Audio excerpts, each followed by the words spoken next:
Aloha and welcome to our video introducing organic molecules to you.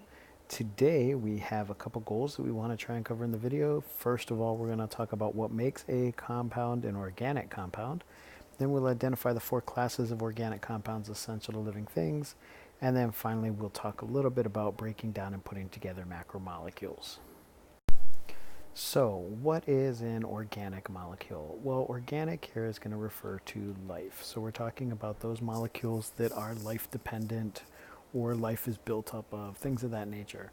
And for us, the big thing here is remember that we are a carbon based life form. In fact, most of our life on the planet is based on carbon.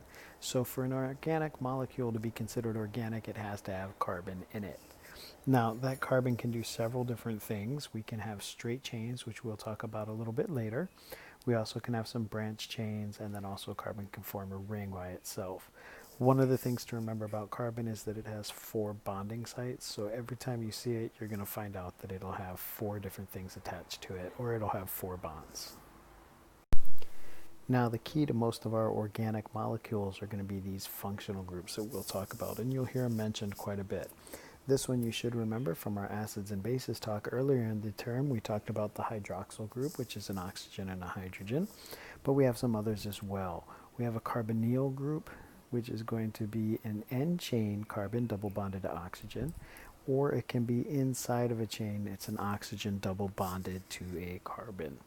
We also have the amino group, which will become important when we talk about amino acids, and then we have our carboxyl group as well, which here is our double bonded oxygen like a carbonyl plus our hydroxyl, and that's how we got our carboxyl group there.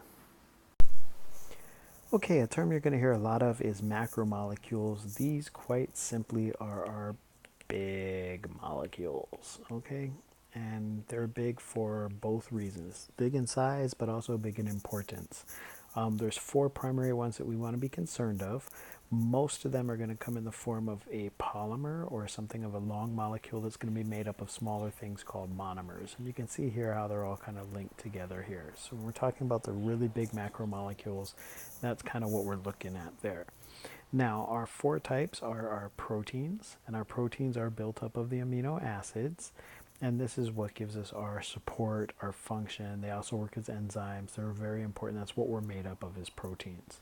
The next one are carbohydrates. We have 3 different kinds of those. We have monosaccharides, which are 1 sugars, disaccharides 2, and then poly, which is many sugars together.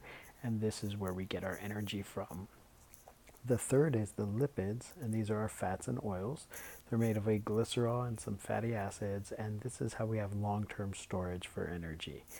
Okay, and then finally we have our nucleic acids, and those are made up of nucleotides, and that's where we store our hereditary information, so our DNA and our RNA to a certain extent. And we'll be spending a lot of time covering those 4 macromolecules for the rest of this unit and throughout the rest of the class.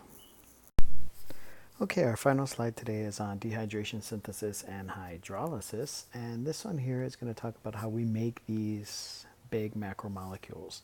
The first one we'll talk about is dehydration synthesis. Synthesis means to make, so we're going to be making something, and we're going to do it by dehydrating it. If you think about us, when we talk about dehydration, we're talking about losing water, not getting enough water, and that's exactly what we're going to see down here in dehydration synthesis.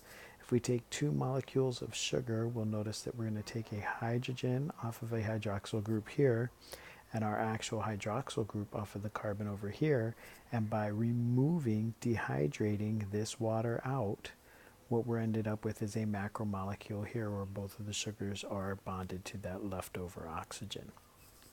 Now, the opposite of this is hydrolysis. Hydrolysis is going to use water to break it apart. So here we're adding our water to our large macromolecule, and it's going to come in here where it's bonded to this oxygen. And one of the hydrogens is going to bond with that oxygen and form a hydroxyl group. And the other hydroxyl group will bond to the carbon on this side, and we can see that happening right over here. And that takes our one big molecule and splits it up into the 2 littler ones. Okay, so that's it for this video. Good luck with the lessons, and as always, we'll see you next video.